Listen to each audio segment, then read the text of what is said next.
Hello प्यारे बच्चों, स्वागत है आपका हमारे यूट्यूब चैनल स्टडी और फ्यूचर में।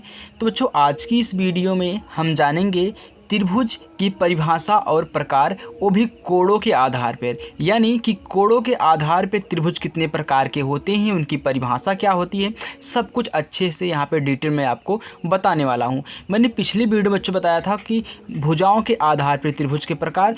आज मैं बताऊँगा आपको कोणों के आधार पर त्रिभुज के प्रकार। ओके, तो सबसे पहले आप बच्चों यहाँ पर देख लीजिए कि त्रिभुज होता क्या है, यानी कि त्रिभुज कैसे हम पहचानेंगे।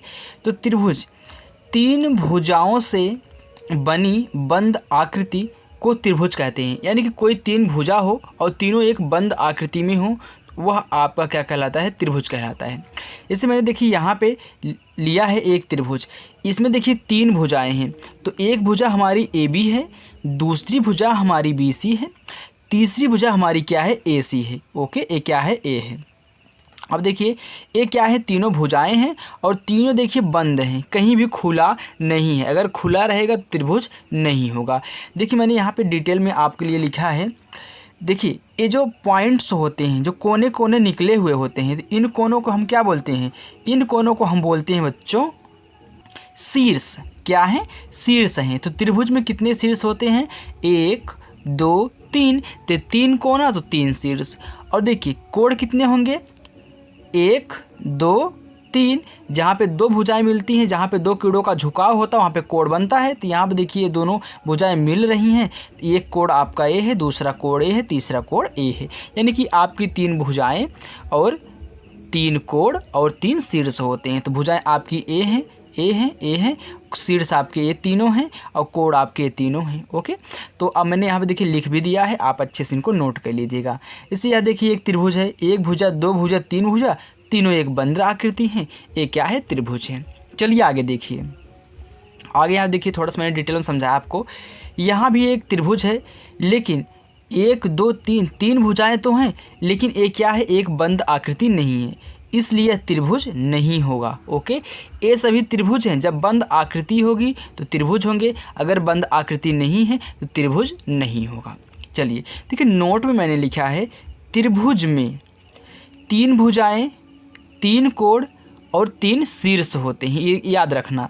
फिर एक पॉइंट मैंने लिखा है कि त्रिभुज के तीनों आंतरिक कोणों का योग कितना होता है बच्चों, 180 अंश होता है। यानी कि जो आपके कोण दिख रहे हैं, ये जितने होंगे ना, तीनों का योग जो होगा 180 अंश ही होगा। ओके, कोण ज़्यादा और कम हो सकता है, लेकिन योग तीनों का 180 ही होगा यदि त्रिभुज है तो। ओके बच्चों, चलिए अब मैं आपको यहाँ पे बताता हूँ। देखिए त्रिभुज के प्रकार, वो भी कोणों के आधार पर। बच्चों यहाँ पे देखिए त्रिभुज के प्रकार कोणों के आधार पर। तो कोणों के आधार पर त्रिभुज बच्चों कितने प्रकार के होते हैं, 3 प्रकार के होते हैं। पहला है न्यून कोण त्रिभुज, यानी कि एक्यूट एंगल। दूसरा है समकोण त्रिभुज, यानी कि राइट एंगल ट्राइंगल।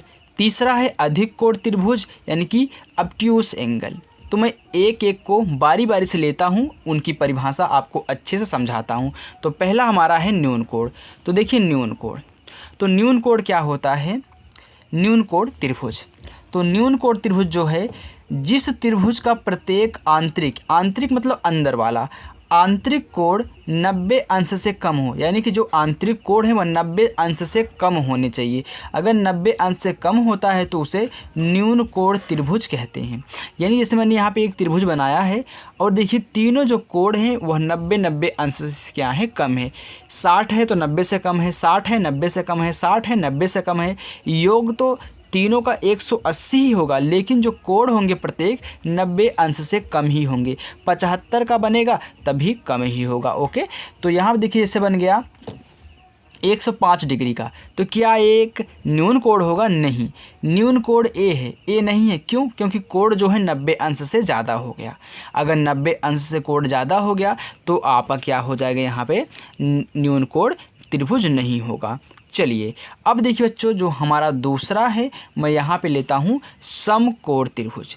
समकोण त्रिभुज होता क्या है, देखिए समकोण त्रिभुज में जिस त्रिभुज का कोई एक आंतरिक कोण समकोण होता है। कोई एक कोण अगर समकोण आपको दिख रहा है त्रिभुज में तो उसे आप समकोण त्रिभुज बोलेंगे। ओके, जैसे यहाँ पे देखिए इस वाले फिगर को लीजिए तो देखिए ये क्या कह रहा है, एक कोण इसका समकोण है, दोनों अलग अलग हैं तो एक कोण देखिए समकोण बन रहा है 90 डिग्री का, तो ये आपका समकोण त्रिभुज होगा। यहाँ भी देखिए दो लंबवत रेखाएं मिल रही हैं, सीधी सीधी रेखाएं जहाँ पे मिलती हैं वहाँ पे क्या बनता है, समकोण बनता है। तो ये भी एक सीधी रेखा है, ये भी एक सीधी रेखा है, तो यहाँ पे देखिए 90 अंश का कोण बना है। और जो दोनों कोण हैं वह देखिए एक 60 है, एक क्या है 30 है, तो एक अगर 90 अंश का कोण है तो वह समकोण त्रिभुज होगा। तो ये भी समकोण त्रिभुज है।